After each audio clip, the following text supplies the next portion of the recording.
Hello and welcome to Off the Books, where we surf the uncharted waters of accounting, finance, risk, and wherever else the waves take us. Welcome to Season 4. We are so excited with more movies, more memes, more of everything. This season and this episode is brought to you by Workiva, the risk reporting, ESG, and compliance platform that simplifies your complex work, like reporting the results of the scenario analysis you just did for your fantasy football team. Check it out at workiva.com/podcast. My name is Steve Soder, accounting enthusiast and Diet Coke aficionado. I'm looking forward to debating a great conversation, and I'm so happy to have you with us. I am also extremely happy to have Catherine Tsai joining me. Catherine, can you please tell the fine folks who you are? I'm not an accountant or a Diet Coke aficionado, but I like asking questions, learning new things, and I'm here to learn. So, Catherine, what are you looking forward to the most in Season 4? We spent a lot of time getting ready for this. Yeah, I'm looking forward to watching more accounting movies with you and our producer, Mike Gravano, but I'm also interested in just talking more about accounting matters that are in the news and learning a bunch of more new things. Well, I am with you. So much to talk about. I am also looking forward to learning how to video as well as audio with the podcast. I know. I don't know if I look at the camera, if I look at you, if I look at my notes. Admittedly, I have those. So I'm looking forward to learning and figuring out how this all works. Yeah, we have to tell our listeners we're available on YouTube now and you can actually see us. That's exactly right. We busted out our Off the Books t-shirts that we had made especially for this season. Very excited about that. And our audience can't tell, but it's a little bit fuzzy here there on the print there. It's so cool.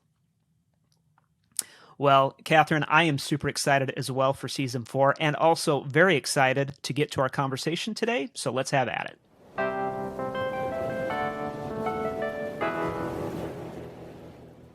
So today we are joined by Tim Paradis, who is the Future of Business Editor at Insider. Tim, what does that mean, Future of Business Editor?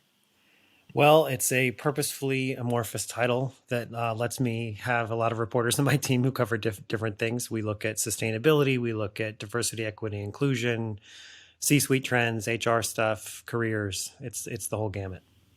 And I should mention, Tim and I actually know each other. We grew up in the same town in Ohio. That was Sylvania, Ohio. Got it. I have no idea where that is, but a small suburb of Toledo, just maybe 2 miles from Michigan, right, Catherine? Yep. Some people call it a suburb of Detroit. Yep. Interesting. Well, Tim, we're super happy to have you here because this week we want to talk about net zero and what exactly it is, and why it's causing like some major heartburn for large investment firms like BlackRock. A lot of drama going on there that we're going to get into, but why do people, or what do people like BlackRock CEO Larry Fink mean by a net zero economy? And maybe we can start there. Well, I think what he sees, according to his infamous annual letter, the last one was that he sees it as the biggest investment opportunity of our lifetimes. He said, that decarbonizing the global economy is just going to provide unparalleled opportunity for all sorts of new investments. So he sees it that way as a real business imperative, but also an opportunity. And in general, it just means that we're taking as much carbon out of the atmosphere, as we're putting in. That makes sense. And what sort of pressure is there for companies to be setting a net zero goal?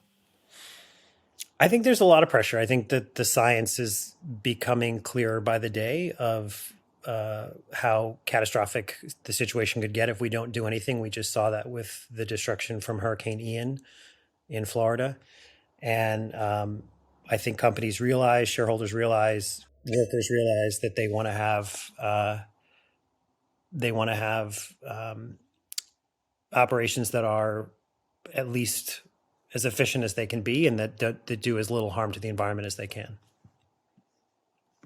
I know there was one survey by an investment management firm called 91, and it showed that 9 in 10 investors say, yes, this is the right approach for investment managers to be focusing on achieving net zero, but they're split on whether asset managers should be divesting from companies that are high emitters of greenhouse gases, or if they should stay invested to help them make the transition to net zero. I know Steve mentioned earlier BlackRock's experience. Yeah, they've had BlackRock has certainly been the kind of the poster boy for being in the middle of this tug of war. You've got some investors who say that you need to be more aggressive in your stance with the companies you invest in, and then you've had, I think it was something like 19 state attorneys general who accused the company essentially of engaging in woke capitalism and saying that you're dictating how companies should operate and that you're penalizing traditional energy makers and things like that. And that was something that came in part from the state of Texas, of course, a big energy hub. And so they being BlackRock, have really been in the middle of kind of this fight. Tim, I wonder, and maybe I'll put you on the spot here just a little bit to try to read the tea leaves or read between the lines. But when you said that Larry Fink sees a net zero economy as the biggest investment opportunity, does that mean that he also says, hey, BlackRock as a firm ought to be supporting that and we ought to be moving both our company as well as our investments in that direction? That's the sense that I got when I read his letter. But it's interesting, having an awesome investment opportunity to drive a net zero economy doesn't necessarily mean that, hey, I'm going to do everything I can to get there. I just want to make some, good returns along the way. Absolutely. And I think that was the point of the Larry Fink letter, which is to say that if you don't innovate, you're going to be left behind. So I think someone like Larry Fink sees this as the future, and that if you kind of put your fingers in your ear and pretend that this isn't going to happen, that you're really going to miss out on an investing windfall. Tim, do you, and again, I realize you might not have a crystal ball there hidden behind the camera, but do you foresee the time where, these funds, for example, are going to have to actually be declarative about, hey, our number one priority is to maximize shareholder return, or alternatively, our number one priority is, hey, we are going to do what we can to make investments that will drive, towards a net zero economy. And I'm actually thinking here specifically about the SEC proposal about the naming of investment funds, and that's a tiny bit different than what we're talking about here. But I just wonder if we're getting to the point where, these big, large, investment companies are going to have to draw a little bit of a line in the sand and say, you know what, for all of our investors, just so you know, this is what we're going to be focused on. If that bothers you, or, that's not consistent with, your investing goals, hey, then maybe you need to go somewhere else. I mean, nobody wants to necessarily make that tough choice, but I just wonder if that's the direction that we're going to inevitably be headed, again, given just sort of tug of war that BlackRock is in right now. Yeah, that's a great question. I think it's hard to say definitively, but I wouldn't be surprised at all to see more, again, self-sorting, just the way we've seen geographically happening from an investment standpoint, that we see people say, I'm going to invest in these funds because they follow my my belief system. And then other people who would say, I'm only curious about or only concerned about the maximum returns. And so that's what I want. And I wouldn't be surprised at all. I think you see it playing out in the consumer space with certain brands, right? Somebody likes, I don't know, Patagonia, and then somebody else likes some other brand that they think is less quote unquote woke. So I think that you can see the same thing kind of trickling into the world of finance, where we have different different investment vehicles for different people depending on their politics, maybe. I would love to be a fly on the wall at companies that are discussing whether they should set a net zero goal at all, because not every company has done it yet. Absolutely. And I think, it's also one thing to set a net zero goal. And I think a lot of the people who are smart in this sector think that's not the hard part. The hard part is telling us how you're going to get there.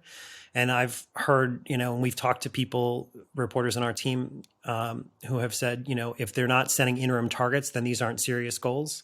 Because it's very easy to say, in, I don't know, July, that I'm going to join the gym in January, and then and then put it off till the future. And I think the same carries with these kinds of net zero pledges. If you say we're going to do this by, say, 2050, the current leadership won't be in place. Presumably, their stock options will have all paid out, all that sort of stuff. So unless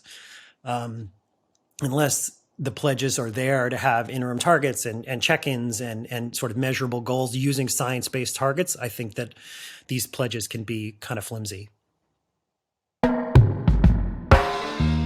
And before we keep going with Tim Paradis, let's take a quick break for a commercial, and we will be right back. Today's episode of Off the Books is brought to you by Workiva. If you're at all like me, you were a nerdy kid who loved Greek mythology, hung out with the lunch ladies, and didn't have enough friends to actually play Dungeons and Dragons. What? I did not just reveal some light childhood trauma. No, this is all leading some... Fine. So, dear listener, the Greek myth of Sisyphus describes Hades punishing the tyrant Sisyphus in the afterlife by making him roll a heavy boulder up a steep hill. But when he gets said boulder to the top of the hill, it rolls right back down to the bottom. A repetitive and useless task that drains the spirit. Maybe the act of repeatedly filling out the same reports and tracking down the right numbers feels like your own personal boulder. But unlike Sisyphus, you don't have to do it alone. The Workiva platform lets you automate repetitive tasks, orchestrates workflows, and turns your data and reports into reusable assets. So when you're at the top of the hill, take a breath and soak in that view. Discover all the benefits of using Workiva at workiva.com/podcast. That's WORKIVA.com/podcast. Welcome back. Let's continue our conversation with Tim Paradis, who is the Future of Business editor at The Insider. Tim, I wanted to go back to something that you mentioned earlier. It was about the coal-fired plant, that maybe if I divest myself of that, well, the coal-fired plant is still there, the emissions are still being reduced. I may have been the one to invested in it initially and built it or whatever, and now I'm, walking away from it. I'm wondering, can you share with us some of the criticisms about the notion of offsets? Like, hey, for every mile we have a 747 flying through the air, right? We're going to plant another tree. I'm making that up. That's a stupid example. But the offsets, I guess, mathematically or the arithmetic kind of makes sense. But again, I think that some people would say, well, if we're really going to get to a net zero economy, that zero part of it actually needs to be not offsetting, but maybe stopping or fundamentally changing the activity that's causing the emissions in the first place. Can you tell us a little bit about the criticism? Because it feels like a valid point.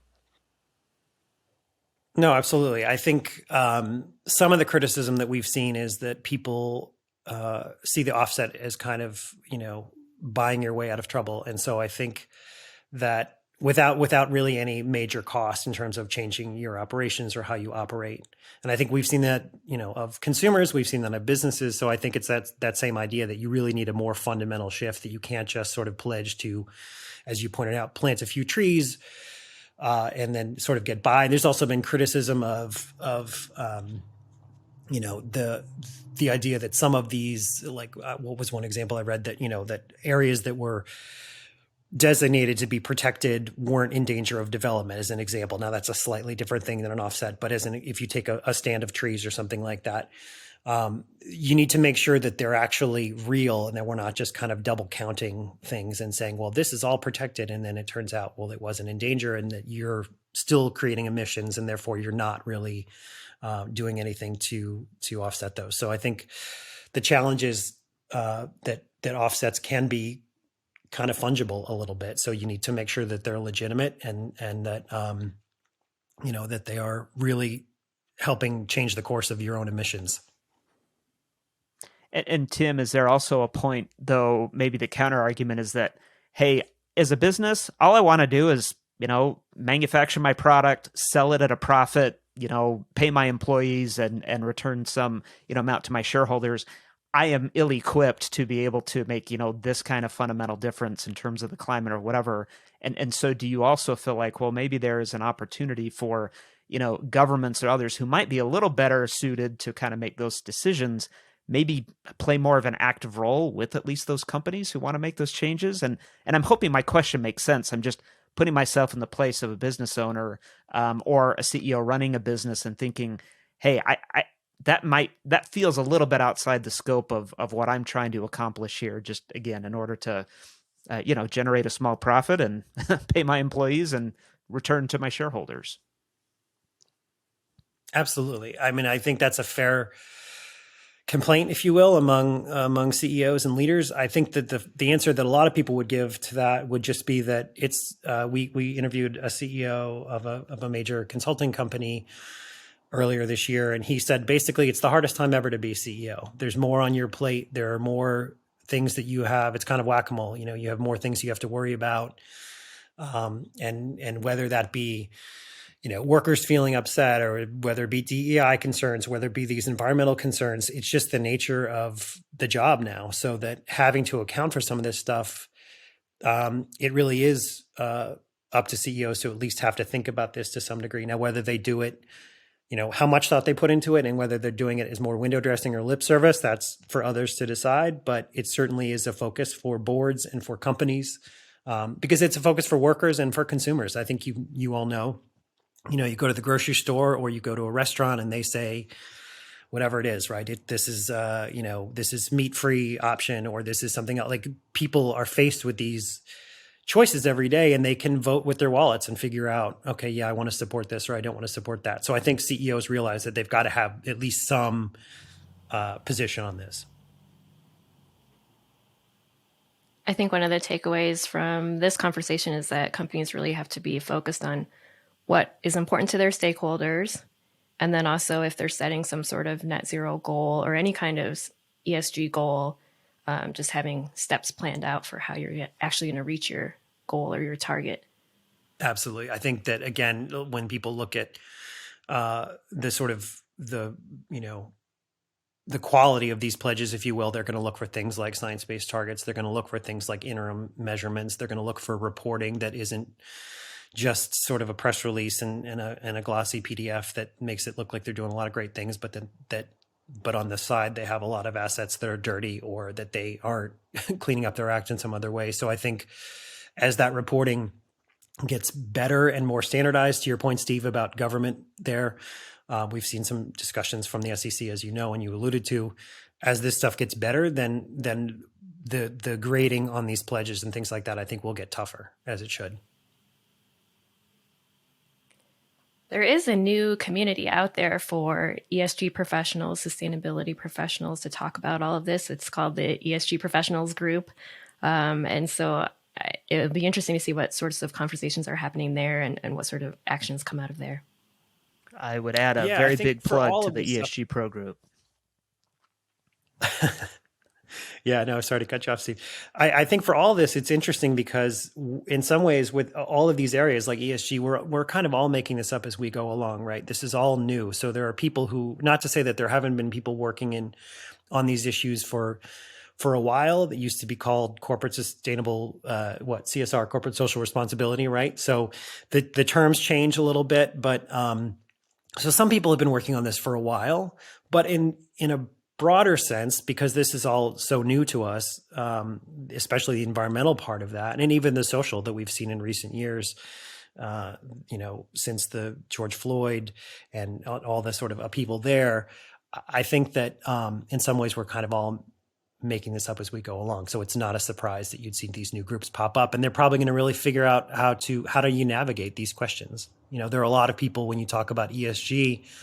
I was in New York last week for Climate Week, and they were talking about, some of the conversations I heard just kind of on the side were, does ESG even make sense? Because it's in some ways you can see where there's an overlap, but on the other hand, there are others who say that it's kind of strange bedfellows, and you have all these big topics that really need to have their own tent rather than be thrown into the sort of the junk drawer of investing, and have, or a corporate, leadership. So I think it's an interesting thing to see where this lands. I feel like we could talk to you all day, but I also feel like we're keeping you away from meeting some very important deadlines in the newsroom or something. No, it's great to talk to you guys as well. We should probably get to our closing question of the day. So speaking of BlackRock's position of you're darned if you do or you're darned if you don't, let's talk about Halloween decorations. We try to keep it a little lighthearted. So we've seen some houses already decorated in our neighborhood. Feels like that might be a little bit early. I confess, though, our Halloween decorations actually are already up. But Tim, what do you think? When's the right time, if there even is one, to put up Halloween decorations? I'm firmly October. I would like to see, no shade to you, Steve, but I like to wait till October to see those things go up. But I understand the inclination. It's a pretty fun holiday. It's a secular one. You don't have to give gifts. It's all about candy and fun. So it's a pretty great holiday to get behind. How about you, Catherine? I'm going to tie it firmly to my stakeholders and what they want, which would be the trick-or-treaters in my neighborhood. And I think as long as there's candy involved, they don't care when my decorations go up. They just want the candy to be there on October 31st. Got You it. could go without So it'll be decorations last minute. entirely, right? Yeah, I They think you just have want a the very candy. valid point. Bottom line. exactly. That's great. Well, Tim, thanks for being here. We really appreciate it. No, thanks for having me. It was a lot of fun to talk to you guys.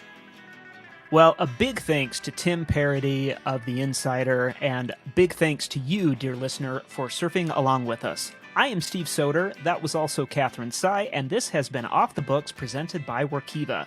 Please subscribe, leave a review, tell your buddies if you like the show, and feel free to drop us a line at offthebooks@workiva.com to tell us what you'd like us to talk about on upcoming episodes. Surf's up, and we'll see you on the next wave.